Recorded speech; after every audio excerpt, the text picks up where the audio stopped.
ऋषभ पंत चर्चा में है।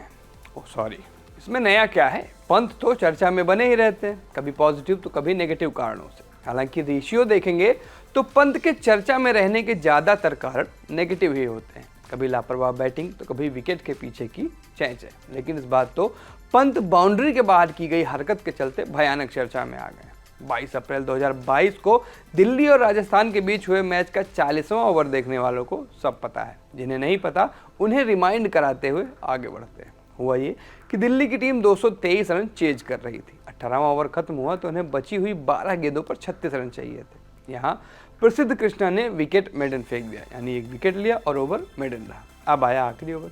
इस सीजन अब तक न चले रोमन पॉवेल के सामने हम वतन उबेद मैकॉय थे। पॉवेल ने पहली 3 गेंदों पर 3 छक्के जड़ दिए। माहौल सेट हो गया, लगा कि दिल्ली की टीम असंभव को संभव कर देगी, आखिरी ओवर में 36 रन बनाकर मैच जीत लेगी। लेकिन तभी तीसरी गेंद पर विवाद हो गया। दिल्ली की टीम अड़ गई कि ये नो बॉल है। अंपायर्स ने इसे लीगल डिलीवरी माना, लेकिन दिल्ली की टीम इस लीगल डिलीवरी को इलीगल बताने पर आमादा थी।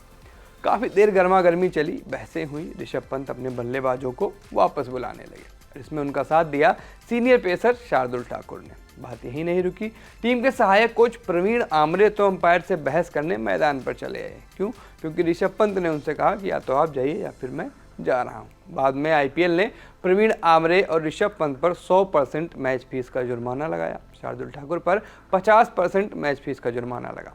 आमरे एक मैच के लिए बैन भी हुए। बाद में इस बारे में दिल्ली के असिस्टेंट कोच शेन वॉटसन ने कहा था, देखिए लास्ट ओवर में जो हुआ वो काफ़ी निराशाजनक था। बहुत दुर्भाग्यपूर्ण है कि हम गेम में उस पोजीशन पर रहे, उस खास पॉइंट से पहले तक हम लंबे वक्त के लिए चीज़ों को एक साथ नहीं रख पाए।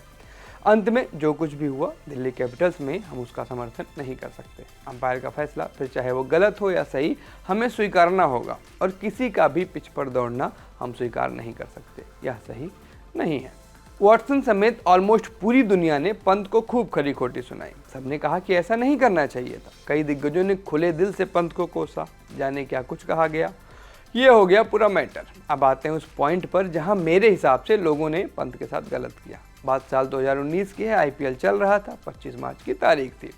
राजस्थान के खिलाफ चेन्नई को जीत के लिए आखिरी 4 गेंदों में 8 रन चाहिए थे। तभी बेन स्टोक्स ने धोनी को बोल्ड मार दिया। अब क्रीज पर आए मिचेल सैंटनर। स्टोक्स की अगली गेंद फुल टॉस थी। मुख्य अंपायर ने इसे नो देने के लिए हाथ उठाया, लेकिन बीच रास्ते में ही हाथ रुक गया। कभी हाँ कभी ना की सिचुएशन के बीच स्क्वायर लेग पर खड़े अंपायर क्रिस गैफनी ने कंफर्म किया कि ये वाली गेंद नो नहीं थी। और इन सबके बीच पिच पर मौजूद रविंद्र जडेजा भड़के हुए थे और कंफर्मेशन होते ही जस्ट आउट होकर गए कैप्टन कूल धोनी सीधे मैदान में घुसे चले आए। बाउंड्री लाइन से ही चिल्लाते हुए आए धोनी, अंपायर से भिड़ गए। काफी भड़के दिख रहे धोनी का वह वीडियो आज भी आईपीएल की वेबसाइट पर पड़ा हुआ है। बाद में धोनी पर 50% मैच फीस का जुर्माना लगा। जी हाँ, सिर्फ 50% मैच फीस। और बाद में इस मसले पर शेन वॉटसन ने कहा था, गौर से सुनिएगा, मेरे लिए यह दिखाता है कि उनके लिए सीएसके कितना मायने रखती है। अच्छा खेलना और निरंतरता बनाए रखना कितना मायने रखता है। मेरे लिए यह सिर्फ इतना दिखाता है कि सीएसके के लिए खेलना उनके लिए कितना मायने रखता है।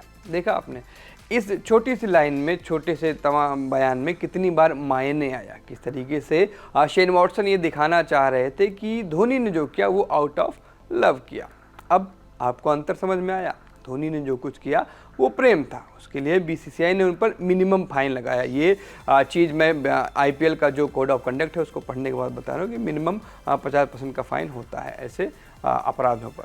जबकि धोनी मैदान तक चढ़े चले गए थे और पंत ने अपने डगआउट में रहकर फैसले का विरोध किया। अपने बल्लेबाजों को वापस बुलाया, जो कि गलत था, ठीक बात है, लेकिन मैदान तक घुसे चले गए। अंपायर्स को जी भर कोसने वाले, उन्हें बुली करने वाले को मिनिमम सजा और डगआउट से विरोध करने वाले को कड़ी से कड़ी सजा। मैदान में घुसे दिल्ली के असिस्टेंट कोच प्रवीण आमरे पर 100% मैच फीस और साथ में एक मैच का बैन भी लगा। और उनसे कई गुना ज़्यादा आक्रामकता दिखाने वाले धोनी पर सिर्फ 50% फाइन। नियम सच में सबके लिए बराबर है? शायद नहीं। पुरानी हिंदी फिल्मों की तरह आम जीवन में भी जिसकी जितनी पहुंच उसकी उतनी मौज। नमस्ते, मेरा नाम सूरज है, आप लल्लन टॉप देख रहे थे। आपको ये वीडियो कैसा लगा कमेंट्स में आप अपनी राय जरूर दर्ज कराएं और दी लल्लन टॉप से जुड़े रहिए।